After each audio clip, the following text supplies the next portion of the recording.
And he gave it to 3 people, not 3 journalists, not even 3 networks. I mean, he gave the interview to 3 quote-unquote YouTube celebrities. And by YouTube celebrities, let me tell you who they are. I don't know their names. I'm sorry. Actually, I do know their names. That's embarrassing. But I'm really embarrassed because I do know their names.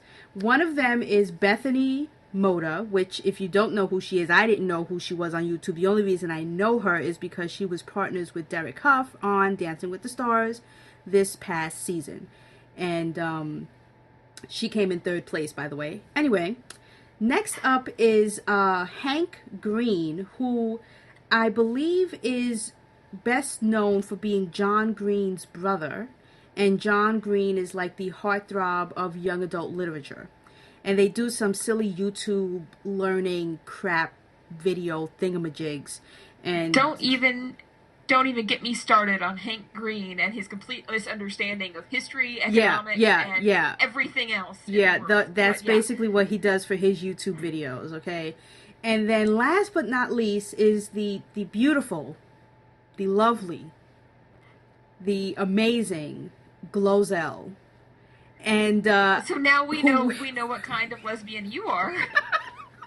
Don't even say that with her green lipstick, okay? Please. And then the girl had the nerve to give it to his first wife. Okay, that was a slip right there when she said this is for your first wife, and he was like, "What do you mean my first wife?" Like, what are you telling me? What are you trying to say? And it's like, you know what? I want them to take an Instagram. If they were really serious about these YouTube interviews, I really want the White House to release an Instagram photograph of the First Lady wearing the green lipstick that was given to her by Glozell. I really do. I really do. I mean, come on now. Why would you put me through something like that? Okay, so let's discuss. I can't tell you what questions or answers came from the first idiot who interviewed him, which was Hank Green. He was the one who got the first crack at him, okay?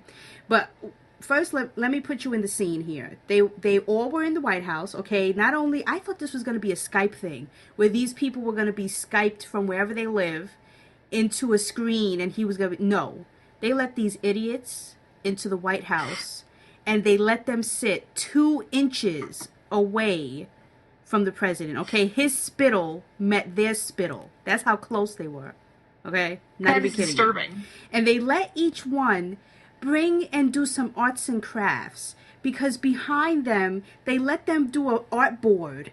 I swear to God, an art board where they got to design it and draw and do whatever they wanted to do on the art board that would best represent their YouTube channel for their people. And then they gave them a little table and 2 little chairs, and they each got to lean forward in the chairs and really talk and get down to earth and get close enough for lips to lock.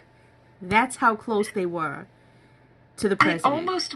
I almost wish that we did do a video show, because the look on my face right now, it just explains everything about how I feel about this. I was really expecting Miss Green Lips to lock them on the president. I mean, she was that close, okay? She was close. To me, she was a little too close. If you have vetted her, I don't think they should have let her within 20 feet of the president, but that's just me. I think that she was too close, and the Secret Service should have thrown themselves in between her and the president. Well, the highlight of the whole show, there were 2 highlights, and there's only 2 questions that I want to bring up about that were asked of the president. Like I said, I don't know what Hank Green asked him. I don't know what they discussed. I could care less, okay? I can't look at him, let alone listen to him long enough to hear the questions. But I fast forward, and I got to the meat of the interview and the meat of the questions. And of course, it came from Glozell, who was the second person to interview him.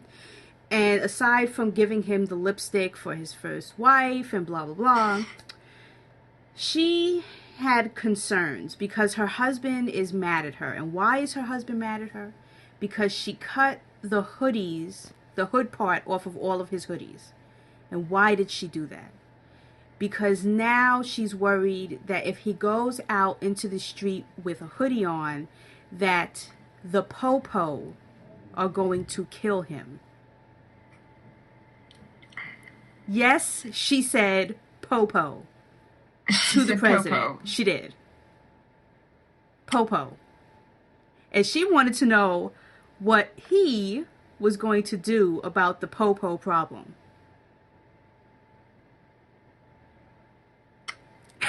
Wow. Hard-hitting questions. Wow. I mean, hard-hitting journalism. I mean, you don't get that kind of questioning to the president of the United States all the time. You know what I'm saying? I feel like this is a new low for the president, you know?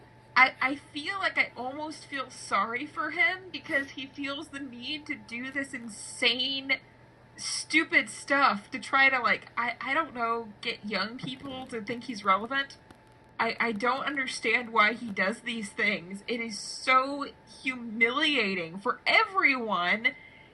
Not just him, it's humiliating for the entire country that he would let these idiots, especially her, come on and interview him, you know, in his personal space, sit here and interview them and act like they have something relevant to say or that he has any answers that are relevant to their questions. This is embarrassing for everyone.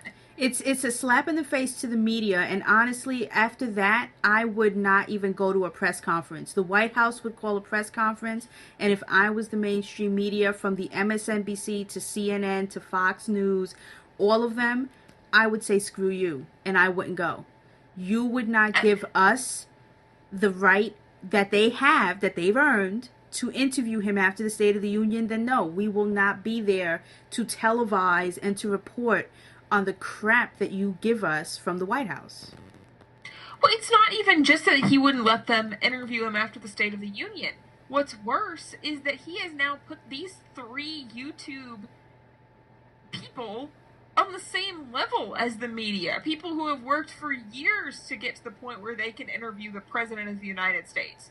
These people have put years of education and work into this, and a bunch of yahoos off YouTube get to come into the White House and interview him face to face? What's that supposed to be? Even I've put more work into my journalism than those 3 have. Well, wait a minute, Meredith. I mean, you didn't stick a condom up your nose, okay? You didn't take a bath with Fruit Loops and milk and eat it from the bathtub. And you certainly didn't put honey on your eyes in order to try and change your eye color. So I don't think you put as much effort as you'd like to think into your YouTubing and into your, you know. Obviously, yes. You didn't put that kind of work and that kind of effort in, okay? I mean, that takes... Yes, and you don't take a spoonful of cinnamon every day, so... Well, yeah, I haven't worked nearly as hard at making myself look like an idiot, but yeah.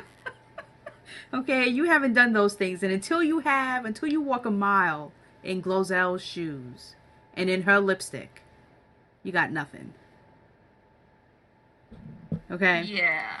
So, sure, before I move on from this lovely segment on the YouTube, I want to give you what the last question was. And the last question came from Bethany Moda. Okay? And this was a question that was on everybody's mind, that everyone wanted to know. All of her viewers, all of her listeners, all of her followers wanted to know from the President of the United States.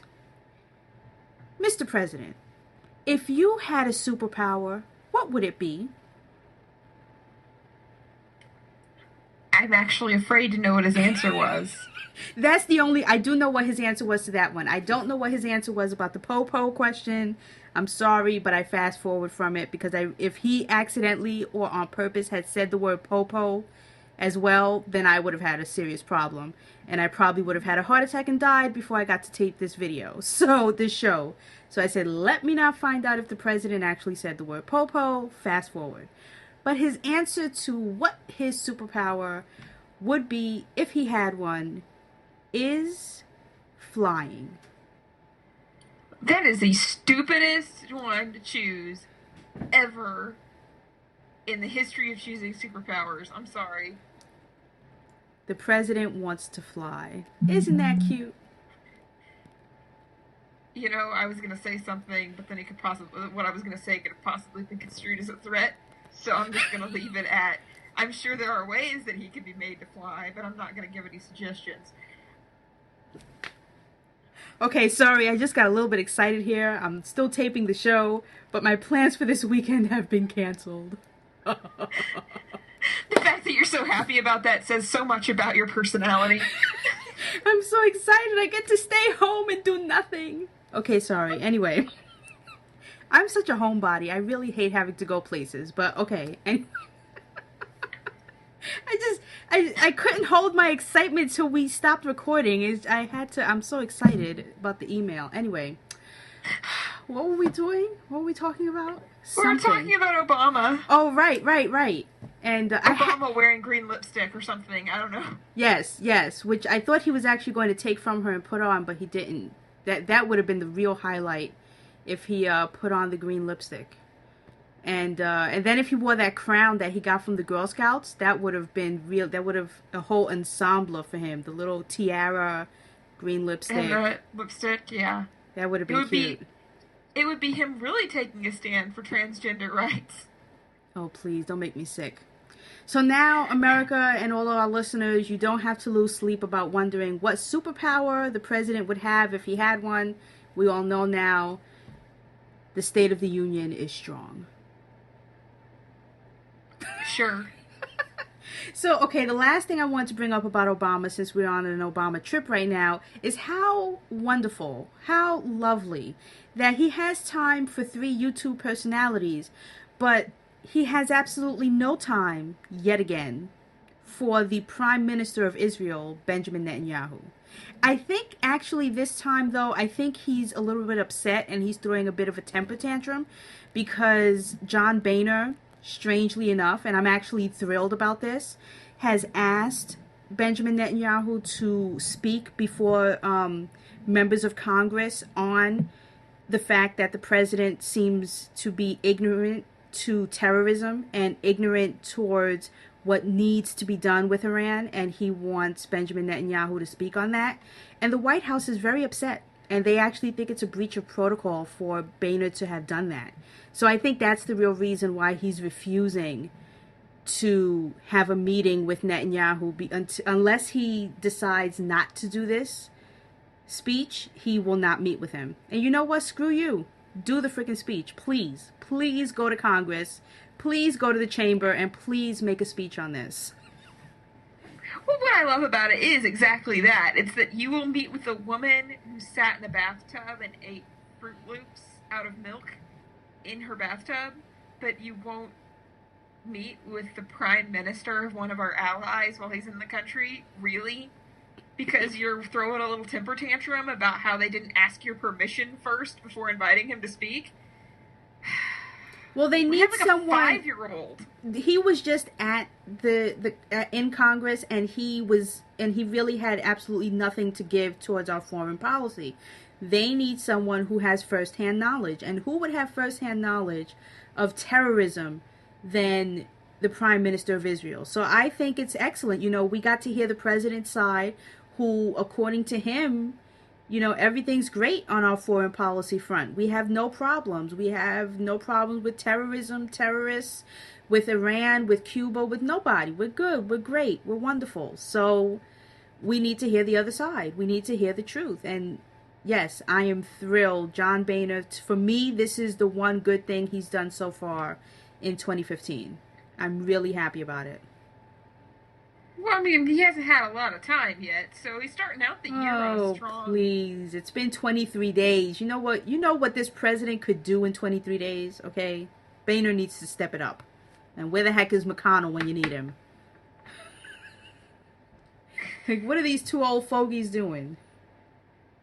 You gotta get some work done. Exactly. My point exactly. Okay, so let's nip this in the bud.